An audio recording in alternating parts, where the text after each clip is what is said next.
Hey guys, so the question has come up on many forums and people asking where they should put their point one, and a lot of people respond, put it as close to the transducer as possible. And I always try to tell people, no, with the point one, because of the magnetic hitting sensor, you want to put the point one in a location that has no magnetic interference. And you can use a compass to find the best location. On my boat, right back here, happened to be a good location for me. It really has nothing to do with it being close to the transducer on the back of the boat. It's just it had the minimum of magnetic interference. It didn't have much interference here. Well, I didn't have any. I couldn't really put it here. At one point, I hate to see guys do this, but I did what some people do.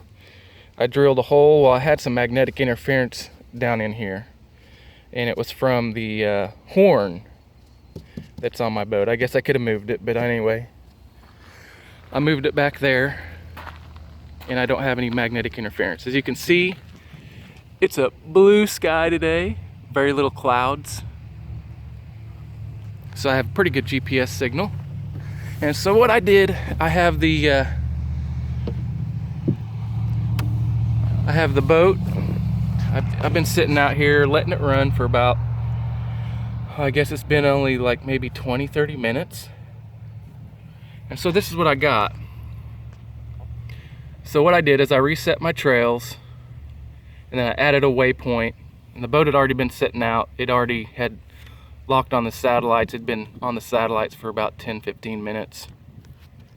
But I want to show you something. So if you look here, I'm zoomed all the way in. I can't zoom any more in any farther. So I'm looking at 20 feet, and the range rings are 25 feet. So there's my waypoint. There's my cursor currently. Each range ring is 25, so you got 25, 50. And you can see where I marked my waypoint. I'm roughly what? It's getting a little closer, but maybe 12 and a half feet from there, from the waypoint. And I've only had it running for 20 minutes. It actually, at some points it was even further. At one point it was 25 or almost 50 feet off when it was off over here. And this is only a 20-minute time span. I did set up my graph so I could show this feature. What I did is go into settings, navigation, and I changed my trail type from auto to time. And the reason I wanted to do that was so you guys could see. That way it updates the trails continuously. If you set it in auto and do this, the Lowrance graph will take into account different factors, but it doesn't matter. I mean, you know, if you mark a waypoint, this is just showing you just, you know, everybody thinks the GPS is pinpoint accurate. That is just not the case. And so I always tell people, you know, when you mount the point one, find a magnetic free location. If it happens to be near the transducer, great. But don't mount it at the transducer and force it if you're getting magnetic interference. That's not the point of the heading sensor. You end up with your map locked to one side or appear to be going down the lake sideways and stuff. And you just won't be happy with it, and then you drilled a hole in your boat and then wondering what the problem is. And it's probably because you're getting interference from the engine or something like that. But I'll go ahead and clear this off. So I'll go into, first I'm going to clear this waypoint. Actually, I'll clear trails first. Go into trails. I'll delete the trails, and then I'll clear this waypoint.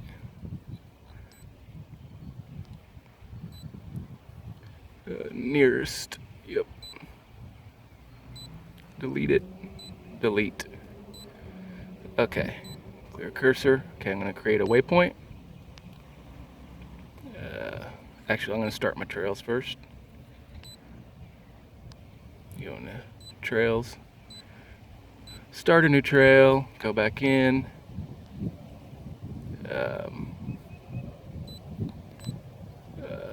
Save. I'm gonna create a waypoint.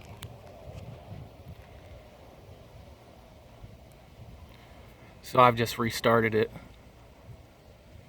Okay, so you can see if I was going down the lake, I marked it. And just so you can see my GPS status, I have a pretty good signal.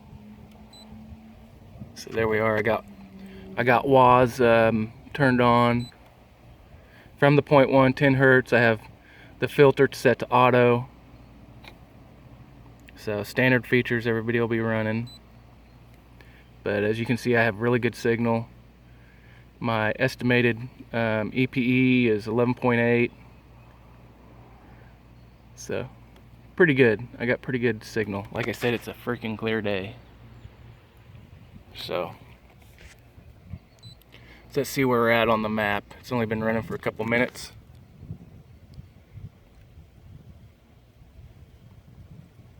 But as time goes on, and these satellites, because it's not a geosynchronous, they're not geosatellites. The WAS satellite is, but the GPS satellites are not. They're actually like medium Earth orbiting, I believe. I don't think they're LEOs, but anyway, they're traveling super fast.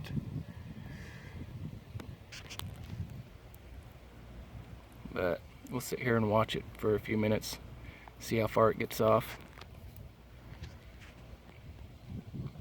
But one of the things, you know, so if you mark a waypoint and then you come back to it a couple days later, like see there, my cursor's getting close to my waypoint again, but you can see at some points it was getting far away. And keep in mind, the range rings are set for 25 feet. Hopefully you guys can see this pretty good.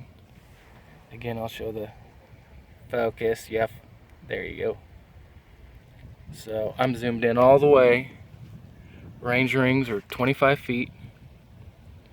And if I probably set here, I've done it before, but I didn't record it. Let it sit out here for an hour running, and I had, you know, trails just all over. And it depends, maybe a cloud had passed over or something like that.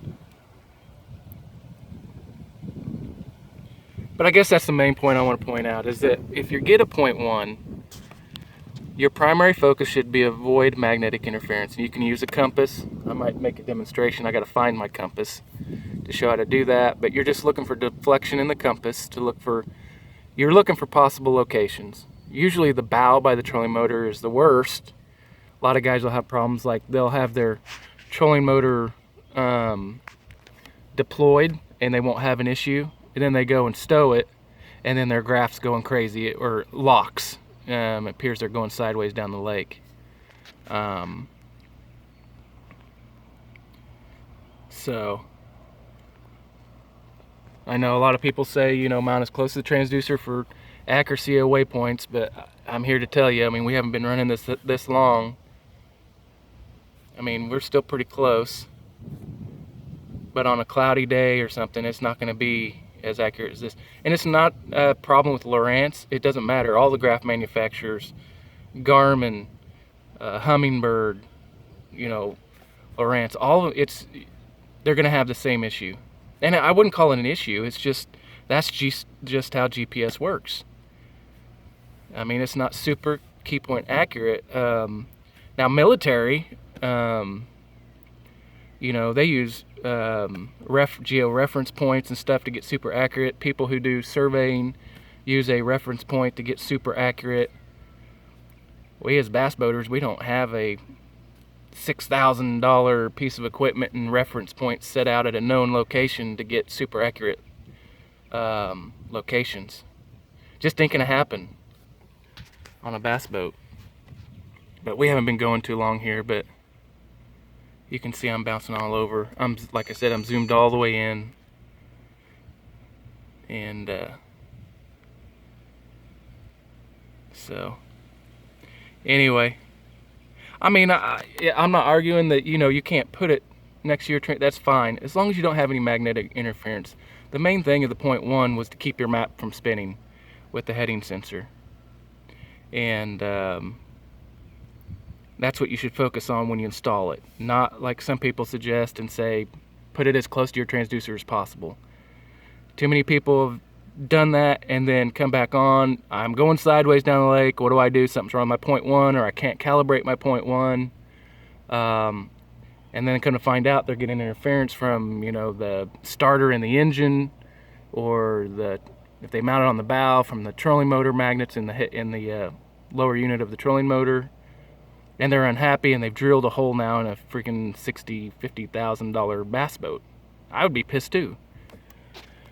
So, and the other thing as far as calibration of the .1s, when I got my .1 out of the box, I didn't have to calibrate it.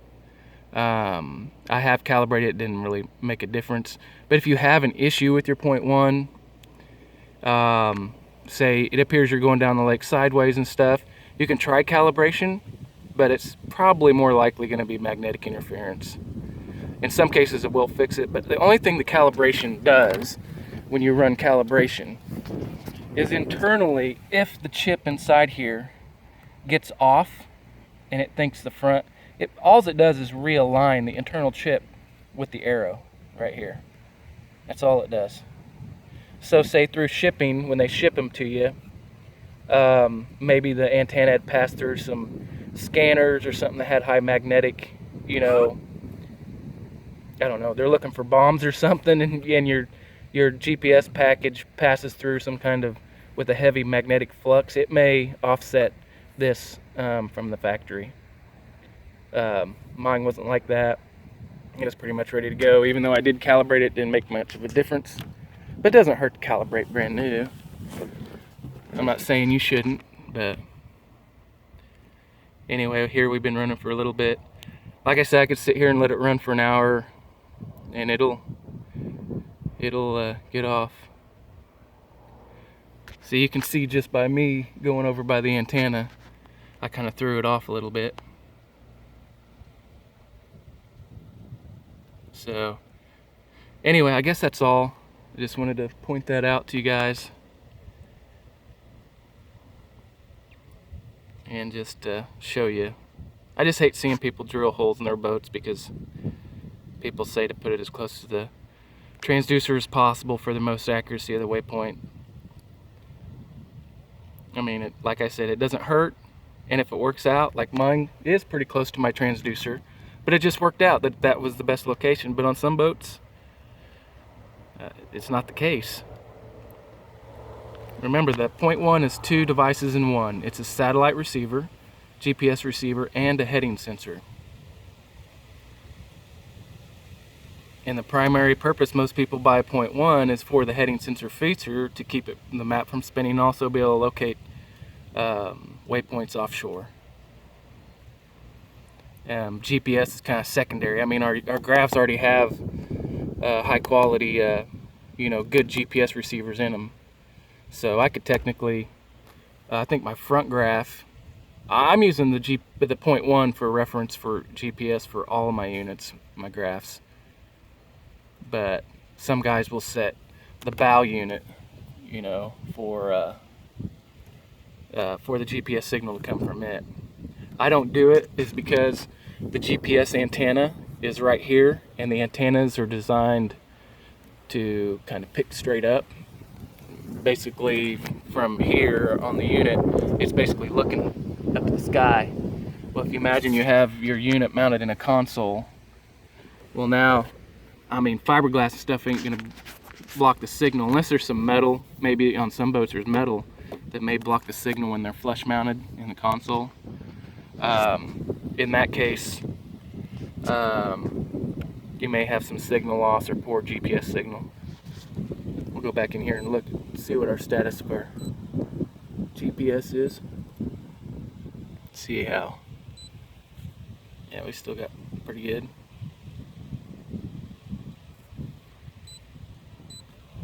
Like I say, it's not a cloudy day, and sometimes when you're fishing bluff walls, I've you know, it may get off because one side you'll be blocked from, say if you're fishing a bluff wall, the complete one side will be blocked from the satellites, but you'll be able to pick it from the other side, so that'll throw it off a little bit.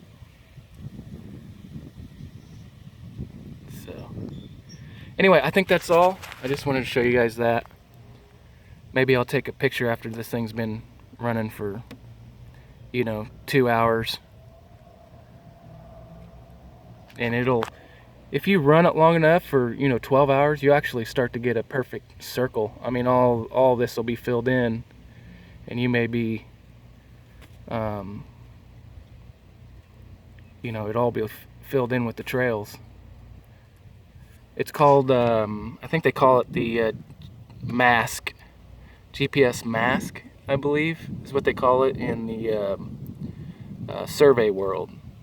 So what they'll do is they'll set up a GPS receiver in a location, a known location, and they'll let it run for several hours, and basically to help take out any of the errors. And then they'll use that as a reference point for DGPS, or differential GPS. It's basically you have a remote receiver that corrects for errors of the remote device. We don't have those features, but anyway, I just want to show you guys that. We'll catch you all later.